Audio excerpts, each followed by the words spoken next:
사랑의 하나님 아버지, 말씀 앞으로 나아갑니다. 말씀을 통하여 우리 삶의 빛을 알게 하시고 길을 보게 하여 주시옵소서. 순종함으로 하나님 앞에 결실하는 삶이 되게 하여 주옵소서. 예수님 이름으로 기도드리옵나이다. 아멘. 오늘은 맥주감사주일입니다. 한 해의 절반을 지나오면서 하나님께서 우리에게 베풀어 주신 은혜를 기억하고 또 감사하는 주일입니다. 이스라엘 백성들은 이맘때쯤 첫 열매를 하나님께 드리면서 아마 이렇게 고백했을 겁니다. 하나님, 열매를 주셔서 감사합니다. 내 힘만으로 얻은 열매가 아님을 고백합니다. 하나님께서 햇빛을 주셨고 또 우리의 조상들 광야의 길을 걸었지만 약속의 땅까지 인도해 주셔서 이 땅에서 이렇게 결실하게 해 주셔서 감사합니다. 이러한 고백이 오늘 우리에게도 있기를 원합니다. 물론 지난 반년을 돌아보면 하나님께서 주신 좋은 날도 있었고 또 때로는 우리 삶의 어두운 날도 또 풍랑의 날들도 있었을 겁니다. 그러나 그 모든 시간 속에서 하나님 우리와 함께 하시고 또 우리를 지키시고 인도해 주셨습니다. 그 믿음 가지고 오늘 주님 앞에 감사로 나아가는 시간 되기를 간절히 소망하고요. 또 오늘 본문 말씀을 통해서 우리 삶의 가장 중요한 것이, 가장 큰 감사의 이유가 무엇인지 함께 믿음으로 고백하는 시간 되기를 바랍니다. 어두움을 표현하는 이렇게 익숙한 표현들이 이렇게 문화권마다 조금 다르게 있습니다. 우리나라에서는 어두움을 표현할 때 보통 칠흑 같다 이렇게 많이 표현하죠. 그래서 칠흑 같은 어둠이라는 표현을 많이 말하고 듣게 됩니다. 그러니까 이 칠흑은 옛날에 가구를 까맣게 칠하던 칠이라고 해요. 그래서 옛날 그 자개농 같은 거 보면 아주 새카맣잖아요. 그렇게 칠하던 흙을 칠흑이라고 한다고 합니다. 그래서 그 까만색의 농도에 빗대어서 어둠을 이야기하는 것이죠. 어둠이 얼마나 까만지를 묘사하는 표현 같습니다. 서양에서는 조금 다른 결의 표현이 있습니다. 어둠이 있으면 그 어둠을 향하여서 주머니 속처럼 어둡다 이렇게 표현한다고 합니다. 포켓처럼 어둡다는 거예요. 바지나 외투, 주머니 속처럼 캄캄하다 이런 뜻이겠죠. 이 표현이 동양에 비추어서 또 우리나라의 표현에 비추어서 생각해 보면 우리나라는 어떤 어둠을 묘사하는 묘사에 포커싱을 했다면 서양에서는 주머니라는 이 답답한 공간, 밀폐된 공간, 그래서 어둠 속에서 겪는 어떤 심리적 압박 이런 것까지도 함께 표현해내려고 했던 것 같습니다. 제가 한번 운전을 하면서 시골길을 가다가 캄캄한 밤에 가는데 이제 가로등도 하나도 없는 거예요. 갑자기 장난기가 발동해가지고 차를 탁 세우면서 불을 다 딱 껐습니다.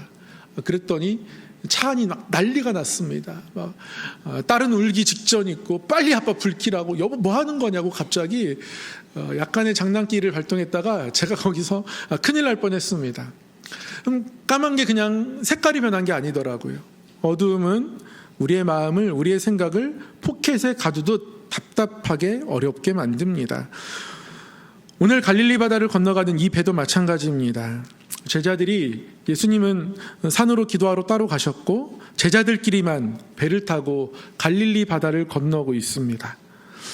그런데 그 갈릴리 바다에서 큰 바람과 폭풍을 만나게 됩니다.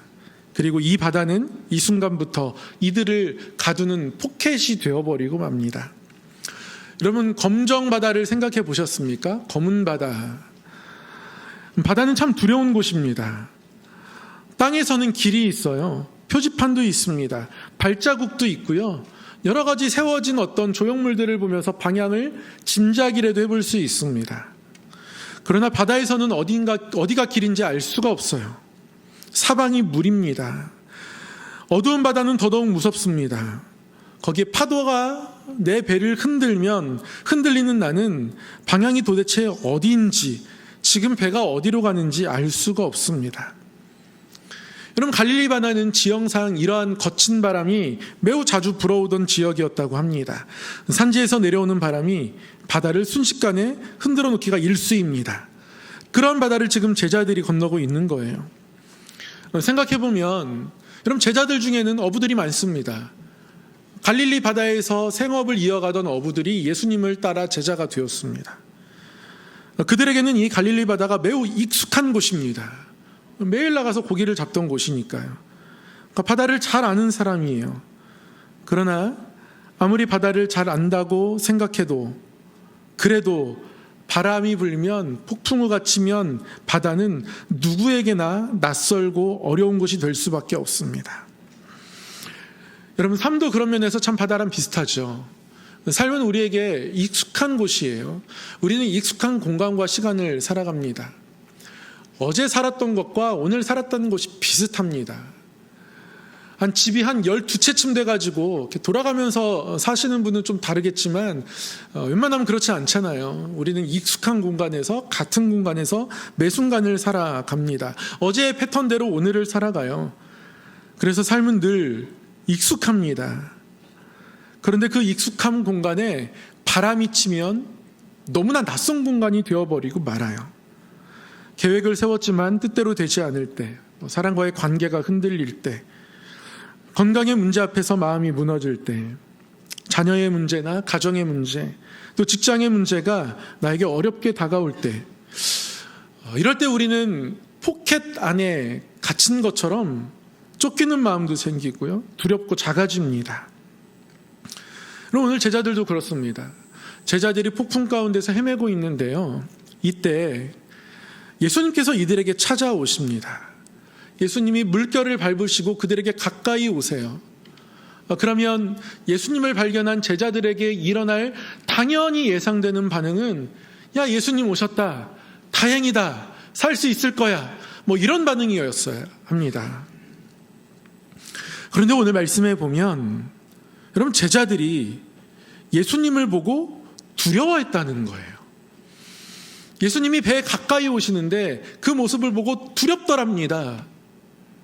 왜 두려웠을까요? 예수님이 가까이 오시는데. 예수님이 예수님인 줄 몰랐던 거예요. 다른 복음서에 보면, 마가복음을 보면 예수님을 바라보고 제자들이 가졌던 생각은 유령하냐? 이거였다는 거예요.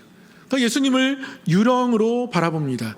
예수님은 산에 따로 기도하러 가셨으니까 여기에 오실 수 없는 거예요. 여러분, 한번 잘 생각해 보세요. 오늘 이 폭풍우를 만나기 전에 제자들이 겪었던 사건은 오병이어 사건입니다. 작은 도시락 하나를 가지고 5,000명, 개수했던 인원만 5,000명이고요. 개수에 포함되지 않은 어린아이, 여자까지 포함하면 한 10,000명, 20,000명 되는 인원. 그들이 충분히 먹고 남을 만큼 풍족한 식사를 그들은 가졌습니다. 예수님이 그렇게 하셨어요. 그럼 제자들은 이 기적에 동참했습니다. 예수님이 이 도시락을 제자들로 하여금 나눠주게 하셨고, 남게 거둔 것도 제자들입니다. 그러니까 제자들은 이 기적을 바라보고 알았을 뿐 아니라 이 기적에 동참한 사람들이라는 거죠. 그런데 제자들은 지금 이 풍랑 속에서 이전의 일들을 기억은 하지만, 그러나 예수님에 대해서는 너무 작은 믿음을 가지고 있다는 거예요. 여러분, 이게 표적의 한계입니다. 표적은 어떤 구체적인 사건으로 우리에게 나타나는 거잖아요. 그러면 표적만을 바라보잖아요. 그러면 그거와 다른 상황 속에서 일어나는 또 다른 사건에 대해서는 또 다시 작아진 믿음을 가지고 대하게 되는 거예요. 그럼 제자들이 오병이어를 통해서 무엇을 알았어야 했을까요? 그럼 예수님이 누구신지 알았어야 했습니다. 그냥 그 어려운 상황이, 이 사람들을 다 먹여야 되는데 먹일 것이 없는 그 상황이 해결된 것으로 좋아하면 안 된다는 거예요. 근데 우리의 감사가 그럴 때가 많습니다. 이 일이 잘 해결되어서 감사한 거예요. 됐다, 이렇게 되다니, 이렇게 좋은 결과가 있다니, 이렇게 좋은 열매가 있다니, 그럼 그 결과물로 인해서 감사할 때가 많습니다. 그럼 어디까지 나아가야 하냐면 그가 누구이신지까지 고백하는 자리로 나아가야 합니다. 그럼 제자들이 그렇지 못해요. 제자들은 오병이어라는 사건을 기억은 하지만 그 사건을 그들에게 주신 예수님이 어떠한 분인지 아직도 분명히 알지 못합니다. 그래서 예수님이 여기까지 오실 거라고는 생각을 할 수 없는 거죠. 그래서 예수님을 바라보면서도 유령인 것처럼 착각합니다. 저는 이런 제자들의 믿음을 보면서 또는 삶 속에서 이 제자들과 비슷한 흔들리는 믿음을 보면서 전 박물관과 비슷하다는 생각을 해요. 어떤 은혜의 일들이 우리 가운데 경험되어 있고 기억 속엔 있지만 지금과는 동떨어져 있는 박물관의 모습. 여러분, 박물관은 이중적인 측면이 있습니다. 박물관은 소중한 것을 보관합니다. 그러나 그것이 살아있지는 않아요.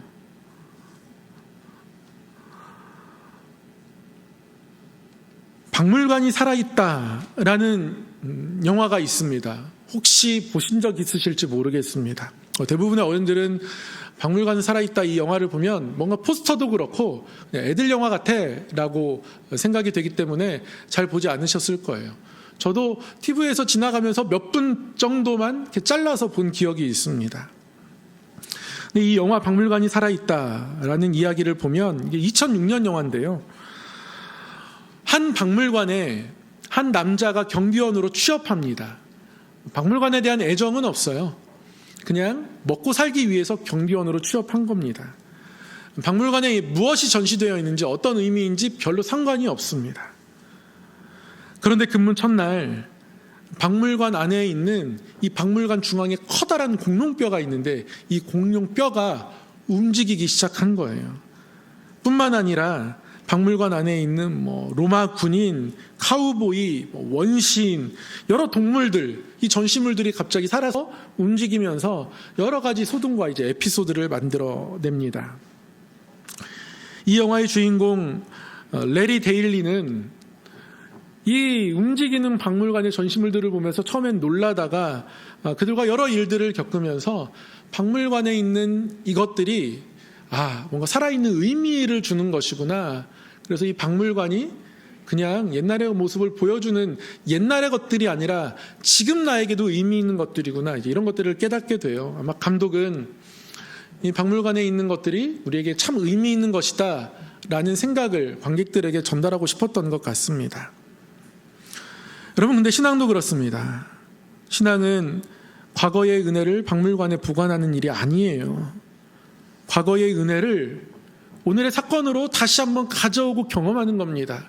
그러기 위해서는 과거의 은혜를 바라보면서 나에게 그런 일이 있었다는 것을 기억하는 것을 넘어서서 나에게 그러한 일들을 주신 분이 누구이신지까지도 기억하는 겁니다. 내 삶 속에, 내 삶의 여정에, 지금까지의 여정에 어떤 일이 있었는가를 넘어서서 누가 함께 하셨는가를 기억하는 거죠. 그래서 예수님이 제자들에게 찾아오셔서 제자들에게 뭐라고 말씀하시냐면 나다, 나니까 두려워하지 말라 이렇게 말씀하세요. 나다 이렇게 말씀하십니다. 나야, 나에 대해서 어떤 설명을 하지 않으세요. 그냥 나다라고 이야기하십니다. 그럼 믿음은 그래요. 설명이 필요 없고요. 존재만으로 충분하게 되는 것이 믿음입니다. 그럼 제자들에게 예수님이 어떻게 해주실 것이라고 말씀하지도 않으셨습니다.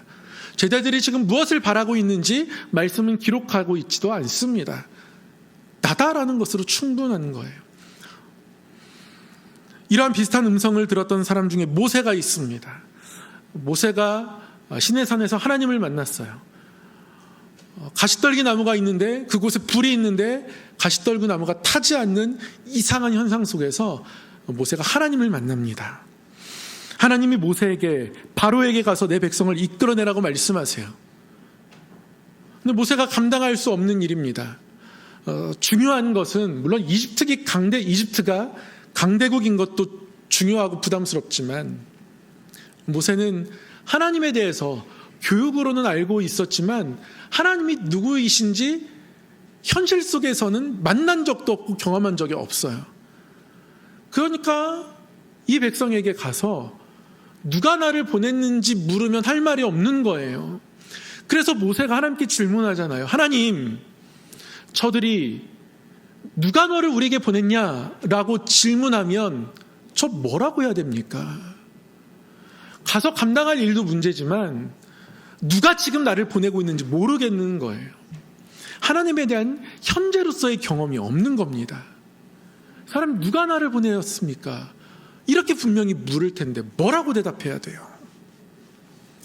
그때 하나님 뭐라고 말씀하셨습니까? 나는 스스로 있는 자다. 이렇게 말씀하셨어요. I am who I am. 나는 내가 존재하는 것으로 나다, 이런 뜻이에요. 설명이 필요 없는 거예요. 그 존재를 경험함을 통해서 그 존재를 깨닫는 것으로 나를 인식해야 한다고 말씀하고 계시는 거죠.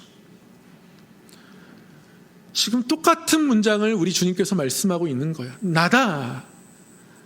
나라는 것으로 충분하다는 거예요. 나니까 두려워하지 말라 말씀하십니다.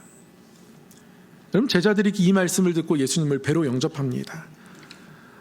그리고 말씀이 무엇라고 기록하고 있습니까? 이에 기뻐서 배로 영접하니 배는 곧 그들이 가려던 땅에 이르렀더라. 이렇게 기록하고 있어요. 기뻐서 배로 영접했습니다. 그리고 그들은 목적지에 도착했습니다. 여러분, 풍랑이 어떻게 됐는지 말씀은 기록하지 않습니다.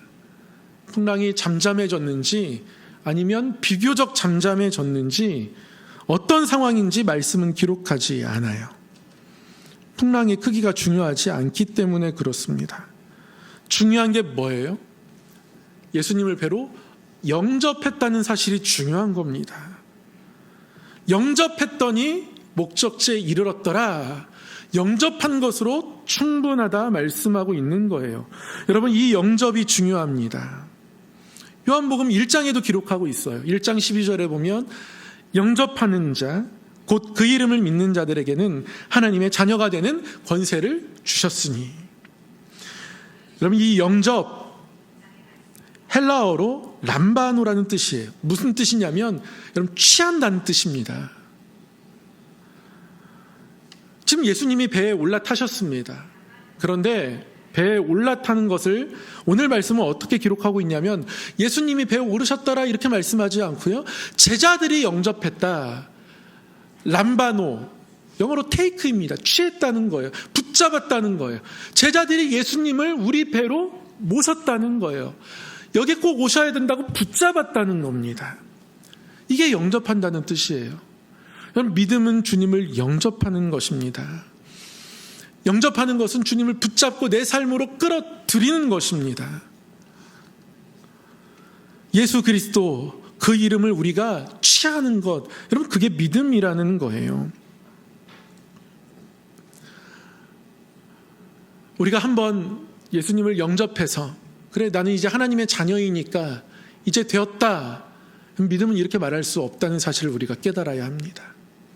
영접은요, 우리가 하나님의 자녀된 권세를 누리면서 그 권세를 힘입어 살아가기 위해서 우리의 인생의 배에, 우리의 삶이라는 배에, 우리의 가정이라는 배에 주님을 매 순간 모셔드리는 것이 영접이에요. 영접은 한 번 일어나는 사건이 아니라 우리의 삶의 배 속에서 매 순간 일어나야 하는 일이라고 말씀이 가르쳐주고 계신 것이죠. 여러분, 우리의 인생은 늘 낯선 바다와 같습니다. 폭풍우가 있습니다. 우리로 방향을 잃게 합니다. 근데 그때 우리가 이 어려운 삶 속에서 무엇을 해야 하냐면 예수님을 영접하는 것을 해야 합니다. 예수님을 취해야 합니다. 붙잡아야 합니다. 그분을 테이크해야 한다는 말씀이죠. 그래서 요한복음은 폭풍이 어떻게 잠잠해졌는지 자세히 설명하지 않습니다. 중요한 것은 바람보다 예수님이기 때문에 그렇습니다. 삶이 어떻게 정리되었는가 보다 예수님이 함께 하셨다는 사실이 더 중요하기 때문에 그렇습니다. 사랑하는 성도 여러분, 오늘은 맥주감사 주일입니다. 감사의 제목을 생각하면 여러 일들이, 지나간 사건들이 생각나게 되죠. 그러나 오늘 우리가 해야 하는 진정한 감사는, 가장 첫 번째 감사는, 우리 감사의 전부는, 그래, 그때 그렇게 잘 됐어, 열매가 좋았어, 괜찮았어, 여기까지 잘 왔어, 여러분, 이러한 고백이 아닙니다. 삶의 작은 일에 감사하는 것이 매우 중요하지만 이 감사를 통해서 우리는 어디까지 가야 하냐면, 그래, 매 순간 주님이 함께 하셨어. 주님이 내 배에 함께 하셔서 여기까지 온 것이지. 그럼 주님을 향한 고백이어야 한다는 것이죠. 그래야 앞으로를 바라보면서도 주님, 제 삶의 배 안으로 제가 모시고 싶습니다. 영접하고 싶은 마음이 있는 거예요. 주님, 제 모든 일들 가운데 주님을 모시고 싶습니다. 주님이 함께 하시는 배가 되고 싶습니다. 제 일터가 그러했으면 좋겠습니다. 제 가정이 그러했으면 좋겠습니다. 하나님, 이러한 일들이 참 저에게 힘든데 하나님, 이 자리에도 좀 함께 찾아와 주십시오. 주님을 모셔드리는 거예요. 주님을 영접하는 겁니다. 여러분, 주님을 영접한 배는 흔들릴 수 있어도 결코 길을 잃지는 않습니다. 늦어 보일 수는 있어도 결국에는 목적지에 도착합니다. 결국에는 우리가 바라는 곳으로, 하나님이 기뻐하시는 곳으로, 그 소원의 항구로 우리를 인도하십니다. 맥주감사주의를 맞으면서 지난 반년 동안 우리를 붙드신 주님 앞에 우리가 감사하는 것은 너무 당연합니다. 그러나 남은 반년의 모든 항해도 주님께 오롯이 맡겨드리기 위해서 우리는 폭풍 속에서 우리에게 오시는 주님, 그리고 우리에게 말씀하시는 주님, 내니 두려워하지 말라 말씀하시는 그 주님 앞에서 그 주님을 우리가 우리의 배로, 인생의 배로 모셔드리고 주님 앞에 우리의 삶의 모든 것들을 맡기며 살아가는 믿음의 성도 되기를 간절히 소망합니다. 기도하겠습니다.